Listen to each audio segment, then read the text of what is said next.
Bonjour à tous et bienvenue dans un nouvel épisode de Crypto Hebdo. Je suis très content de vous retrouver comme chaque lundi. Alors je peux vous dire qu'on est passé à quelques millimètres seulement de la catastrophe. Vous avez sûrement vu ça dans les médias. Il y a eu une tentative d'assassinat sur peut-être le prochain président des États-Unis, Donald Trump. Alors, je tiens tout de suite à dire que je ne suis pas là pour faire de la politique. Je précise que je suis heureux de savoir que Donald Trump va bien et je transmets toutes mes sympathies aux victimes, aux blessés et à leurs familles. C'est quelque chose de terrible qui est arrivé. Mais donc, comme je vous disais, je ne vais pas rentrer vraiment dans ce débat politique-là. Je vais tout simplement analyser cette information par rapport donc à notre thématique de la crypto-monnaie et de l'investissement.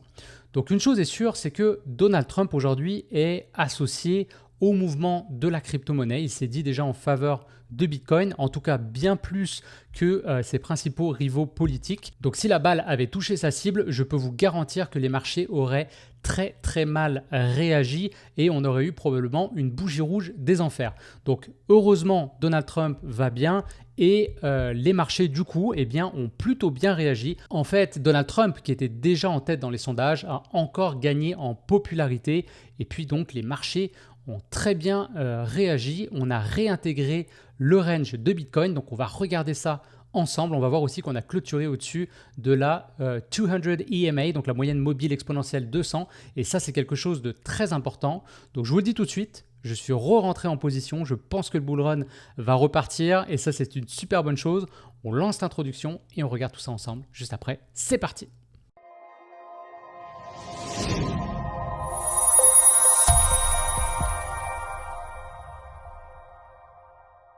Alors on va commencer tout de suite par l'aspect macro justement et on se retrouve sur mon compte X. Alors d'ailleurs c'est une invitation à me suivre si ce n'est pas déjà le cas parce que bien sûr je vais pouvoir partager de façon beaucoup plus rapide l'actualité qui nous concerne donc sur les marchés. Alors comme vous voyez j'ai écrit ça le 13 juillet, c'est là que c'est arrivé. D'ailleurs, en passant, photo vraiment extraordinaire, hein, je suis sûr que vous l'avez vu. Elle a déjà fait le tour d'Internet et à mon avis, elle va gagner les prix à la fin de l'année, des prix par rapport au reportage et au monde de l'actualité. C'est vraiment une très belle image. Donc là, on voit la vidéo hein, quand c'est arrivé. On va repartir du début. Et on voit que, voilà, après avoir pris la balle, il s'est relevé, il a mis le bras en l'air et on voit les supporters derrière qui sont complètement transcendés. Donc, c'est assez fou ce qui s'est passé, honnêtement, c'est incroyable. On vit dans une simulation, comme certains disent, c'est complètement dingue. Alors, autre actualité macro qui mérite d'être mentionnée, apparemment, le gouvernement allemand aurait fini de dumper tous ces bitcoins. On en avait parlé ensemble la semaine dernière.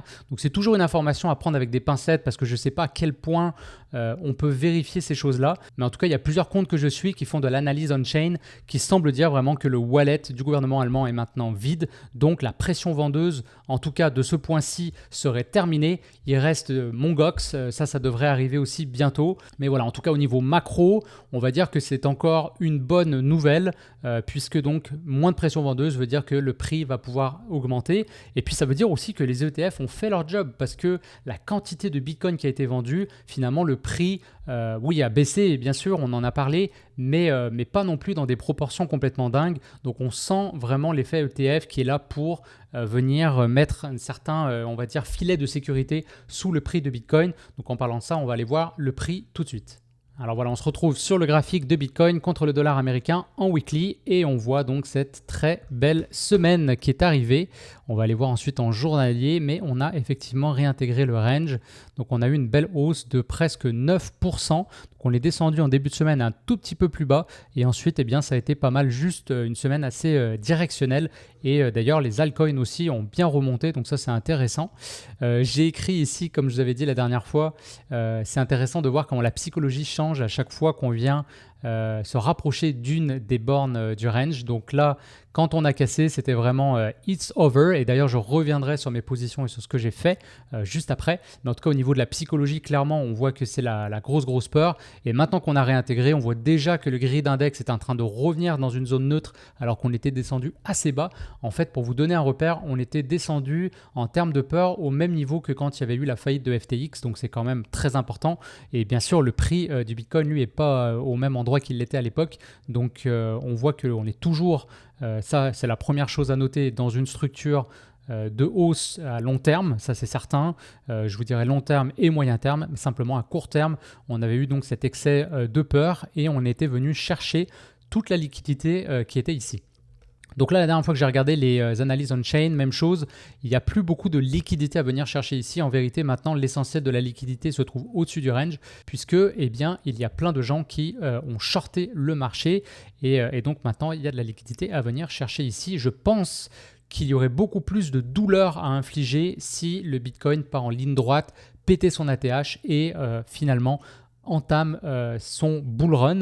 Donc il faut toujours raisonner comme ça en fait, c'est-à-dire les market makers vont essayer d'infliger un maximum de douleur aux investisseurs et à la dumb money. Donc ça, la dumb money, c'est nous. C'est donc toujours intéressant de changer un petit peu son état d'esprit et essayer de voir qu'est-ce qui ferait le plus mal finalement aux investisseurs et puis se dire que c'est probablement le plan que les market makers vont avoir. Donc ça, c'est un aspect important. Là, depuis qu'on a commencé la journée, on est déjà à 3,77%. On voit aussi du vert et ça, c'est le fun sur les différentes altcoins, en tout cas que je suis ici dans ma watchlist. Donc voilà, le it's over, on est revenu au-dessus et puis je peux vous dire que quand on va se rapprocher de la borne haute, donc des 72 000 $, là, on va être dans l'euphorie déjà et ça sera le let's fucking go. Donc on va suivre ça. Donc allons voir en journalier un petit peu cette réintégration du range. Et puis, c'est absolument magnifique. Donc, on a fait ici un beau bottom. On a consolidé. Je pensais qu'on serait sûrement venu tester les 52 000 parce que ça, c'est un niveau important. Puis, on avait cassé de façon assez franche la moyenne mobile et avec du volume également. Mais en fait, voilà, cette bougie-là de rachat, elle est quand même intéressante. Donc, on voit que les acheteurs étaient là. Ensuite, généralement, une mèche comme ça vient se faire retravailler par le prix. C'est exactement ce qui s'est passé. On est venu la retravailler sans faire un nouveau plus bas. Et ensuite, donc, on est reparti. Ça, là, ici, je vais tout enlever juste pour que vous voyez ma moyenne mobile. Et après, on va en parler justement. Hop, hop, et voilà. Donc là, je laisse simplement la moyenne mobile 200, qui est une moyenne mobile importante, qui va permettre de filtrer la tendance long terme. Donc on avait clôturé en dessous, on est resté en dessous pendant une semaine, donc plusieurs jours, et c'est samedi, donc le 13 juillet, qu'on a réintégré au-dessus. Alors en plus avec l'histoire de Trump, comme je disais, dimanche, on a monté, on a réintégré. Moi, c'est à ce moment-là que j'ai repris position puisque j'ai eu la confirmation. Je me méfie quand on a juste une clôture, j'attends toujours au moins une autre bougie. Donc là, c'était le cas. J'avais 2 bougies, on réintégrait le range. Donc là, à nouveau, j'ai eu un signal d'achat. Donc je me suis repositionné sur le marché. Je vais donc encore une fois revenir là-dessus un petit peu tout à l'heure. Et puis là, aujourd'hui, on voit que c'est largement confirmé. Donc super intéressant. Et si je remets les super trends, pour moi, là, on est en train de casser ce niveau-là, donc des 62 000 $. C'est super. J'espère que ça va continuer. Il nous reste encore quelques heures aujourd'hui. Donc, si on clôture en journalier au-dessus des 62 000, les 300 $, donc ce niveau ici, franchement, ça va être très très bon pour la suite. Prochain objectif, ça sera le milieu du range aux alentours des 65 000 $. Et puis à mon avis, est-ce qu'on va revenir tester peut-être le bas du range juste pour s'assurer que là c'est correct, ou est-ce que, comme je vous disais tout à l'heure, on va partir en ligne droite sur les 72 000 $? Ça, on n'en sait rien. L'avenir nous le dira. Donc le plus important, je le rappelle, mais c'est d'être positionné tout simplement dans le sens de la tendance. On dit qu'il faut être un taureau quand on est dans un marché haussier. Et en même temps, je nuance un petit peu en disant il ne faut pas non plus être un religieux. On en a parlé la semaine dernière. Il faut être capable d'avoir des niveaux de sortie, d'invalidation de stratégie ou tout simplement d'hypothèses qu'on a pu émettre sur le marché. Et ça, c'est tout aussi important que de surfer la tendance. Donc là, 200 EMA, j'y reviens. Pourquoi c'est un indicateur intéressant? Eh bien, c'est tout simple. On va tout simplement prendre un petit peu de recul et on voit une chose très très intéressante, c'est que quand on est au-dessus de cette moyenne mobile long terme, on est dans un marché haussier. Quand on casse en dessous, alors là, il y a 2 possibilités. On peut casser en dessous et un peu comme on a eu, on va avoir, on le voit très bien ici, on va avoir des hauts, des bas et en fait, on est tout simplement dans un marché en consolidation, un marché en range. Mais ensuite, quand on clôture au-dessus et qu'on reste au-dessus donc de cette moyenne mobile, on reprend une tendance haussière. Alors, il y a 2 stratégies en fait qui s'offrent à vous. Vous pouvez faire le bon vieux buy and hold, ça veut dire on achète du Bitcoin et puis à ce moment-là, on fait rien du tout, on garde nos positions et on attend du long terme pour vendre. Ça, c'est ce que j'appelle la gestion vraiment passive de vos investissements. On peut faire ça d'ailleurs avec les marchés traditionnels également. Vous pouvez acheter par exemple un ETF du SP500 et ne rien faire, tout simplement garder vos positions et laisser tout simplement le marché faire ses mouvements. Et sur du long terme, on sait que vous allez être gagnant puisqu'on est fondamentalement dans un marché qui est haussier long terme. Après, la deuxième stratégie que moi j'aime un peu mieux, c'est une gestion semi-active. On va appeler ça comme ça. Qu'est-ce que ça veut dire? Sans tomber dans le trading vraiment comme moi je peux faire par exemple pour le 20x Challenge, où on va devoir suivre de façon très précise chaque jour toutes les positions. On va devoir combiner plusieurs indicateurs pour essayer vraiment de timer des allers-retours, on va dire, sur le marché. Si on veut rester, on va dire, simple, assez minimaliste et puis trouver un bon entre-deux, eh bien on peut tout simplement ajouter une moyenne exponentielle 200 sur le marché et vous n'avez qu'une seule chose à faire. Alors vous pouvez regarder donc en journalier, vous pouvez très bien le faire en weekly également. Donc comment ça marche? C'est très simple. Quand on clôture au-dessus de la moyenne mobile, mettons par exemple ici, hop, je vais zoomer un petit peu, le lendemain, vous rentrez en position si vous ne l'étiez pas. Et ensuite, vous restez en position jusqu'à temps qu'on clôture en dessous. Donc là, par exemple, on voit qu'on serait sorti et on serait rentré le lendemain, puisque là, je suis en journalier. Donc, on a peut-être perdu un petit peu ici, mais c'est toute l'idée en fait de cette stratégie. Donc, même si on va avoir des faux signaux et que des fois, on va juste faire un peu les portes de saloon, rentrer, sortir sur le marché. Donc après, quand on voit qu'on est sur un marché en consolidation comme ça, on peut attendre une confirmation pour éviter vraiment de faire trop d'aller-retour. Mais encore une fois, les commissions sur la crypto, elles ne sont pas très élevées. Donc en vérité, ce n'est pas si grave. L'avantage de faire ça, en fait, c'est très simple. C'est que vous êtes certain que quand le marché va reprendre, vous serez dans la tendance puisque automatiquement, vous serez re-rentré à la cassure au-dessus de la moyenne mobile. Et donc, vous allez surfer toutes les belles vagues haussières. Et d'un autre côté, quand la tendance sera terminée, vous serez sorti. Donc par exemple, on va dire ici, on voit que là, si vous avez respecté cette stratégie, donc vous êtes sorti là, vous êtes re-rentré là, vous êtes sorti là. Et puis là, vous attendez un signal pour re-rentrer et vous ne re-rentrez pas avant finalement le 15, on était combien? Le 15 janvier 2023. Donc toute la partie du marché baissier, vous l'avez évité, vous étiez en cash tout simplement. Donc vous avez pris vos profits. Donc c'est une belle stratégie parce qu'honnêtement, ça ne prend pas beaucoup de temps. C'est assez simple à mettre en place. Et en fait, il y a beaucoup d'investisseurs qui regardent cet indicateur. C'est pour ça que j'attendais, moi, d'avoir à nouveau une réintégration au-dessus de la moyenne mobile 200 pour dire, là, tout risque est écarté entre guillemets. Parce que ce qui aurait pu arriver en fait avec une sortie d'un range comme ça qui a duré quand même plus de 3 mois, c'était une accélération baissière. Et à ce moment-là, honnêtement, si on était venu chercher des prix très très intéressants, je n'aurais pas attendu de reclôturer au-dessus de la moyenne mobile puisque vous commencez à me connaître, moi je suis très très haussier sur la crypto-monnaie. Mais en même temps, j'ai beaucoup de capital exposé, donc je me dois de préserver mon capital. C'est ça le nerf de la guerre. On dit souvent que les bons investisseurs, c'est ceux qui peuvent rester dans le match le plus longtemps possible. Donc si vous n'avez pas de règles aussi simple qu'une moyenne mobile, vous allez être un peu à la merci du marché et puis vous allez tout simplement prier, espérer que tout se passe bien. Mais ça, ce n'est pas une bonne stratégie. En tout cas, si vous faites des backtests, vous verrez que ça ne fonctionne pas. Donc, cette simple stratégie de la moyenne mobile 200, j'ai fait des backtests sur le SP500 pendant plus de 50 ans. Et vous pouvez voir que c'est une stratégie qui non seulement vous offre de meilleures performances, mais en plus va réduire votre risque. Donc là, on gagne sur les deux tableaux. On augmente la performance et on réduit le risque. Donc ça, c'est super intéressant. Donc voilà, très content de vous dire que je suis de retour sur le marché. Alors en vérité, moi, je suis en altcoin. Et d'ailleurs, on m'a posé la question.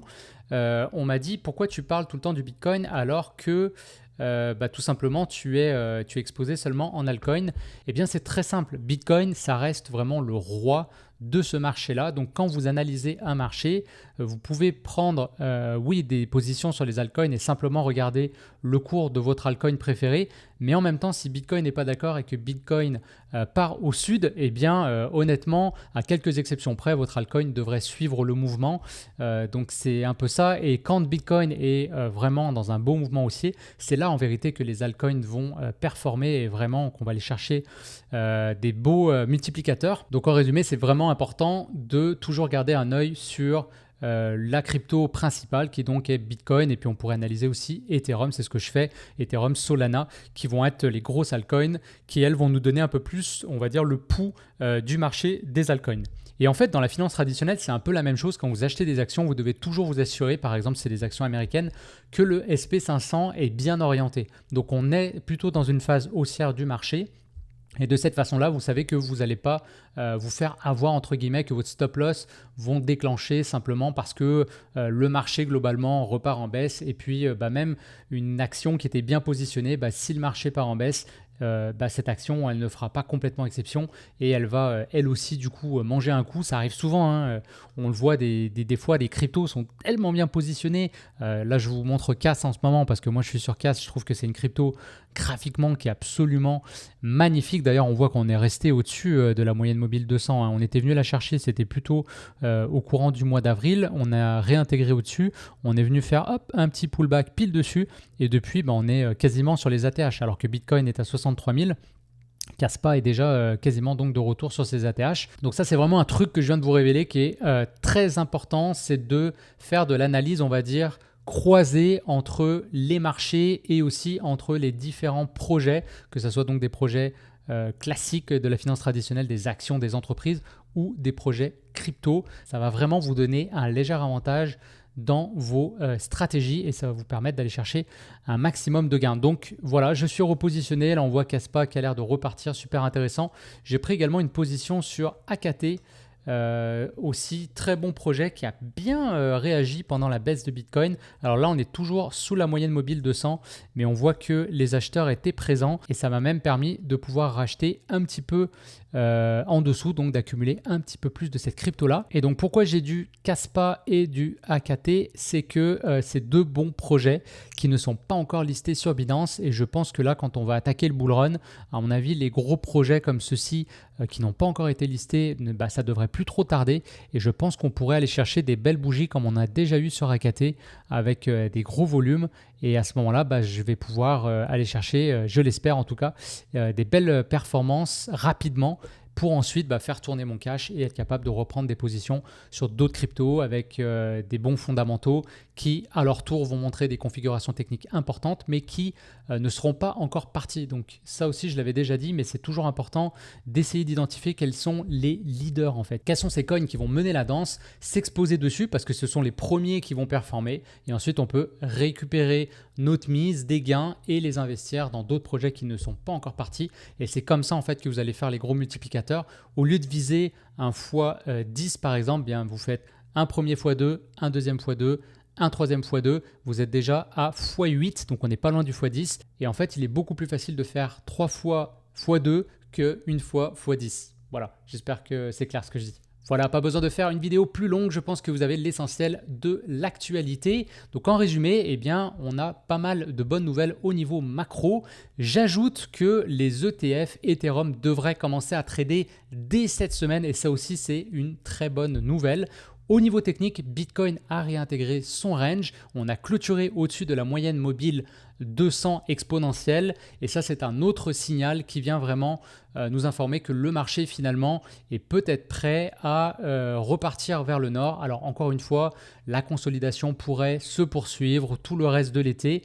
Mais une chose est certaine, il est dangereux de ne pas être exposé dans un marché haussier parce que, surtout dans un marché comme les cryptos en vérité, parce que les choses peuvent aller très très vite et je ne serais pas surpris que Bitcoin accélère. Et donc ceux qui seront restés sur la touche vont le regretter, risquent de rentrer beaucoup plus haut sur le marché et donc laisser pas mal de gains sur la table, donc c'est dommage. Donc c'est vraiment ça la clé, il faut être capable de sortir du marché quand on a des signaux qui sont mixtes. On avait du risque, on avait du doute, c'était palpable la semaine dernière. Donc moi j'ai préféré personnellement sécuriser mes gains et mon capital en attendant d'y voir plus clair. Là, à la lueur de ce qui s'est passé cette semaine, je suis content de dire que je me repositionne. Voilà, c'est tout le secret d'avoir une stratégie, des points d'entrée, des points de sortie précis et de tout simplement s'y tenir. Voilà, c'est tout pour aujourd'hui. Je vous remercie pour votre écoute et aussi je veux vous dire qu'on a dépassé la barre des 300 abonnés. Donc la dernière vidéo a bien fonctionné. Merci franchement à tous ceux qui m'ont laissé des commentaires aussi, c'est super apprécié. Donc prochaine étape, c'est les 400 abonnés, vous savez ce que vous avez à faire. Sinon, je vais partir en voyage pendant quelques semaines, donc je vais mettre sur pause les vidéos crypto hebdo. Par contre, soyez rassurés, je vais continuer de publier un épisode chaque semaine avec notamment des épisodes qu'on a enregistrés avec mes frères, donc du podcast Balado 3.0. Donc on se retrouve début août pour des nouvelles vidéos crypto hebdo. dos. D'ici là, prenez soin de vous. Je vous souhaite une excellente semaine et une bonne fin de mois de juillet. À très vite. Ciao tout le monde.